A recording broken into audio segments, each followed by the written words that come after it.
नमस्कार मंडळी, आपल्या चॅनलवरती सर्वांचं अगदी मनापासून स्वागत आहे।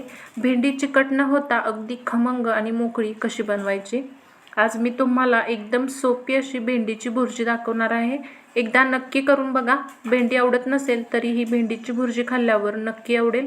अशी चव की पुन्हा पुन्हा बनवाल। रेसिपी आवडली असेल तर व्हिडिओला लाईक करा, चॅनलला सबस्क्राईब करा। अशाच चविष्ट मराठमोळे रेसिपी पाहण्यासाठी बेल आयकॉन दाबायला विसरू नका।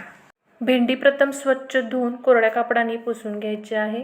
भेंडीमध्ये पाण्याचा अंश असतो आणि भेंडी धुतल्यानंतर जर ती ओल्या स्थितीत कापली गेली तर तिच्यातला नैसर्गिक चिकटपणा आहे तो बाहेर येतो आणि भाजी चिकट व ओलसर होते। तर भेंडी घेत असताना एकदम कोवळी भेंडी घ्या, जून भेंडी अजिबात घेऊ नका। आणि भेंडी जेवढी आपल्याला बारीक चिरता येईल ना तेवढी छान असं भेंडीला आपल्याला बारीक असं चिरून घ्यायचं आहे। तर याला मी छान असं बारीक चिरून घेते आहे। व्हिडिओत दाखवले त्याप्रमाणेच भेंडी अगदी बारीक अशी चिरून घ्यायची आहे। तर इथे बघा, साधारण एवढी छान अशी भेंडी मी बारीक अशी चिरून घेतलेली आहे। तर उरलेल्या सर्व भेंड्या आता मी अशाच पद्धतीने एकदम बारीक अशा चिरून घेते आहे। आणि जेवढी भेंडी आहे त्याच्या अर्धा बारीक चिरलेला कांदा आपल्याला इथे वापरायचा आहे। आता यानंतर 2 चमचे तेल, आणि तेल छान असं गरम झालं की यामध्ये 1 चमचा जिरे फुलायला सुरुवात झाली की यामध्ये घालायचं आहे बारीक चिरलेला लसूण, बारीक चिरलेलं आलं आणि बारीक चिरलेली हिरवी मिरची। याला छान असं परतून घ्या आणि याला व्यवस्थित असं परतल्यानंतर यामध्ये घालूया कांदा। जशी आपण भेंडी छान चिरलेली आहे तसाच कांदा सुद्धा बारीक चिरून घ्यायचा आहे आणि थोडासा लालसर होईपर्यंत याला परतून घ्यायचा आहे। तर इथे तुम्ही बघू शकता कांदा थोडासा लालसर असा झालेला आहे।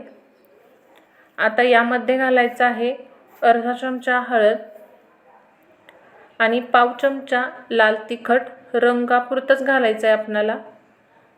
चवीनुसार मीठ घालायचं आहे आणि याला चांगलं असं तेलामध्ये परतून घ्या। आणि आता यामध्ये बारीक चिरलेली भेंडी घातल्यानंतर हाय फ्लेमवरती आपल्याला भेंडी परतायची आहे आणि झाकून अजिबात भेंडी शिजवायची नाही, एवढं लक्षात ठेवा। आणि याला सतत हलवत राहिल्यामुळे यातला जो चिकटपणा आहे तो कमी होतो आणि हाय फ्लेमवरतीच आपल्याला भेंडी परतत राहायचं आहे। गरजेनुसार थोडासा गॅस कमी जास्त तुम्ही करू शकता, पण हाय फ्लेमवरतीच परतायचे आहे। छान अशी भेंडी परतलेली आहे, यातला चिकटपणा सुद्धा तुम्ही ते बघू शकता पूर्णपणे कमी झालेला आहे। आता यामध्ये घालायचा आहे अर्धा लिंबाचा रस, यामुळे खरंच फ्लेवर छान येतो। कस्तुरी मेथी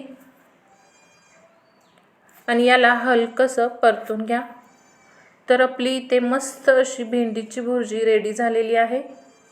रेसिपी आवडली असेल तर लाईक, शेअर, सबस्क्राईब करा। चला तर मग भेटूया एका नवीन रेसिपी सोबत। धन्यवाद।